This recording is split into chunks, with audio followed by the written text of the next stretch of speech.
Hello Crystal Skull family, this is Joshua Shapiro along with my partner Katrina Head. We're known as the Crystal Skull Explorers.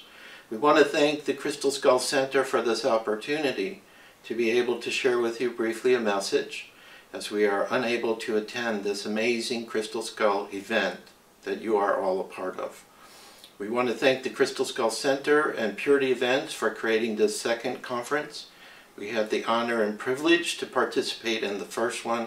It was one of the best conferences that we ever attended. So again, we want to thank all the organizers from last year for putting together an amazing event. They did it in a very short time. So anyway, I've been speaking to Richard. Richard, if you're there, wave your hand, from the Crystal Skull Center, and he gave me a suggestion to kind of share with you some updates, what's happening with the crystal skulls in the world. But first, before I go there, I'd like to talk about the crystal friends that are behind me. Rosalita, which is the name of the human-sized rose quartz skull, is a new skull that we received in October from Vance Carver in China. It was actually a gift, and she's been doing amazing work. We're going to come back to Rosalita in a little bit. We're going to show you some close-ups because there are some very amazing things that have happened to her. She's been traveling with us since the end of October. We also had an opportunity in the early part of November to meet Hunsput's Men, who was traveling the U.S. from New York to L.A. for the Crystal Skull Conference in L.A. for the 11-11-11 to present Rosalita to him. So it's been really an amazing journey with Rosalita. The next skull is a very interesting one. It's called Ashtar, and this crystal skull is not created, as far as we know, by any human being that has ever existed on the planet. It is what's called an apported skull.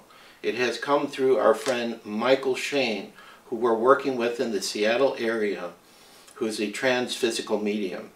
He uses ectoplasm to allow the spirits to manifest in the room. He mostly works with the Ascended Masters, but also Michael has now created 2 crystal skulls that have apported. There's another one that was gifted to us, which is not here, called Krishna, an opalite skull, which occurred when we were at a seance on January 6th. And then this crystal skull came out in March. He was in his bedroom, and a mist formed of ectoplasm, and the skull literally dropped down. And this crystal skull claims that it's from another world, came from the waters of that world, which he called Clarion. Then, following, you see Portal de Luz. Of course, many of you, if you were at the first conference, or you've been following our adventures and exploits, know Portal de Luz. He's a 10-pound smoky quartz skull created by Leandro da Silva. And Portal was extremely excited at this conference last year in Holland because he got to meet his creator, Leandro da Silva, who actually held Portal up for the audience to see. So Portal's very happy to greet everyone, to say hello to all his brother and sister skulls. Finally, the last crystal skull that we have is Geronimo Golden Eagle Eye, also created by Leandro as well, a small smoky quartz skull which has an affinity for the Native Americans. Geronimo was also present with all the other skulls in Holland last year, and he also wants to send his greeting. Also, I would like to acknowledge all the crystal skull guardians and caretakers, those who are speaking to you today and those who are present in your audience for coming. And just a gathering of this type, I mean, it's really exciting to see how many gatherings are occurring with the crystal skull guardians and teachers all over the world. I mean, we were so honored to be a part of the first one, and we're very honored and we're very grateful to the Crystal Skull Center and Purity Events again, just to have this chance to say hello and let you know that we are in spirit with you. Now, Richard also asked us to talk about some activities going on. As a result of the first conference that happened, there was a new organization that was created, which is called the International Crystal Skull Network. This network was kind of an idea as soon as the conference was over that we received, which we immediately put into action in April of last year. And there are 2 key projects that we work on. Now, underneath me, you're going to see the link for this network, But also too, if you want to contact us or be a part of this network, just write to our email address, which is crystalskullexplorers@gmail.com. That's the best way to contact us, and we can let you go exactly to the webpage showing about this network. But the Crystal Skull International Network also sponsored last year 2 main events. One is the Crystal Skull World Peace Meditation, which again started this year on January 1st of 2012. We're going to be doing 13 of these meditations again. Each meditation is done on the 13th day of each month at the 13th hour. So assuming that our dear family at the Crystal Skull Center is showing you this video before 1 o'clock on May 13th when you're going to be doing your conference, we ask if it's possible for everyone to just stop, maybe for half a minute, to just link in and send a very powerful loving energy. If you have a crystal skull, hold a crystal skull and focus and join us, as there will be people all over the world on May 13th at 1 o'clock or 1300 their local time who will be participating in the Crystal Skull World Peace Meditations. So again, you see the link for that. That means in May and June, July, and so forth till December, on the 13th day at the 13th hour, we will continue to do those meditations. Finally, a very beautiful gift has been given to us by a group called ATW, Awakening Truth Worldwide, based out of Vancouver. By the way, this video is being done by our dear friends at Astral Connections, which is also a very special center that's near Vancouver. So there will be some information shown if you want to check them out. I can't believe these guys. It's like almost every day they have a different person coming and speaking about everything that you can imagine. So we're very grateful to them for doing this video. So we're here, actually, it's April 11th, making this recording. We're in Port Moody, British Columbia, near Vancouver. And we're going to be going to their center later today to do sessions, and we just gave a lecture in Vancouver earlier. But ATW is also located here in Vancouver, and what they are providing for us is an online classroom and a new radio show.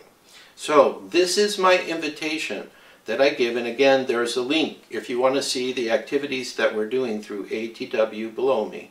This is the invitation that I want to give to the Crystal Skull speakers who are present. We would love to interview you in one of our classrooms later this year.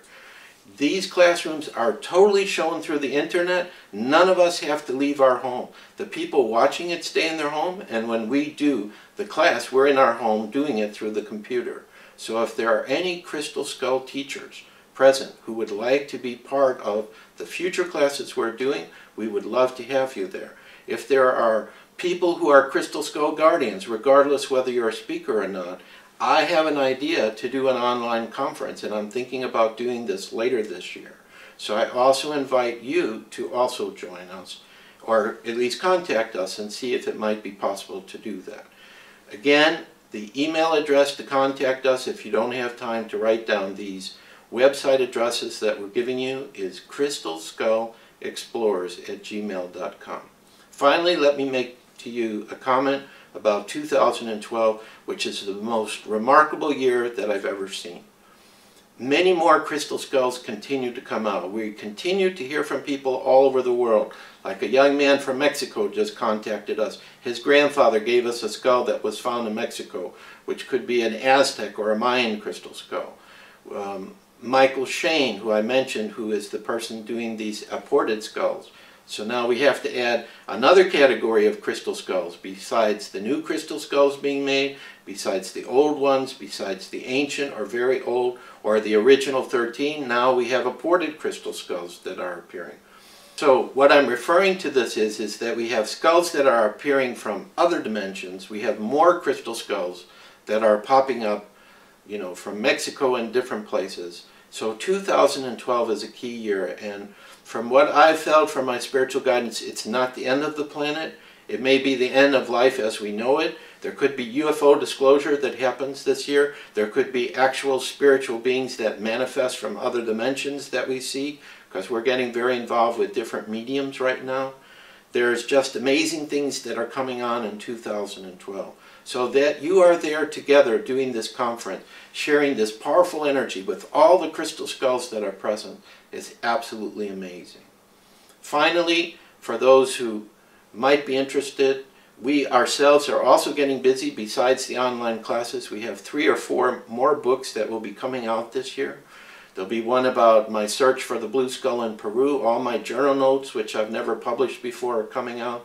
The action-adventure film, which we've had no success in getting made into a movie, the novelization will be coming out, and also the interviews that we're doing with the spiritual mediums. And some of them are talking about crystal skulls. For example, there was a lady that we interviewed, Teresa Carroll, in our area in Seattle, and she said that there are a lot of powerful spiritual beings who see working through the crystal skulls, which basically means they animate them, they bring them to life, is giving them opportunity to have connection with us. So she acknowledged something that we have felt from our personal skulls, which each one has a living consciousness inside and is talking to us and sharing with us how to share each of them with other people. So it was really amazing in that interview that Teresa, from one of her spirit guides, she was in an altered state, had talked about that there are these spirits that are coming through the skulls to help us and to bring the vibrational frequency of the earth to a higher state. Okay, finally, very quickly, we'd just like to show you a little bit more about Rosalita, the different profile of the skull. Because a lot of times you can't really get the feeling of the crystal skull just by looking at it from a front position. So you have a lazy Susan that Rosalita is always on when we display her in the public. And of course, you can see the precise detail that was done by the Chinese carver who made Rosalita. And this is also signifying now that the talent of some of the carvers in the world, that they're able to actually create and duplicate the human bone skull. So we're very proud of Rosalita. There's a lot of people whose lives she's touched. She's only been with us since October of 2011. And she has a very quiet personality. She speaks very softly. And she's extremely happy to be here and extremely happy to be present and to share with you at this special Crystal Skull Conference today. So, I hope everyone is having a great time at the conference. Again, we acknowledge the Crystal Skull Center, all our dear extended family there, and Purity Events for again putting on a great event. And if anyone had some special experience or something that happened remarkable, please feel free to contact us. We would love to hear about it. And hopefully we will have a chance to meet you in person somewhere along the way. And if not in person, to meet you online at our new online conferences. God bless, peace and light, and a great honor and privilege to be able to participate with you today for this special Crystal Skull Conference. Thank you.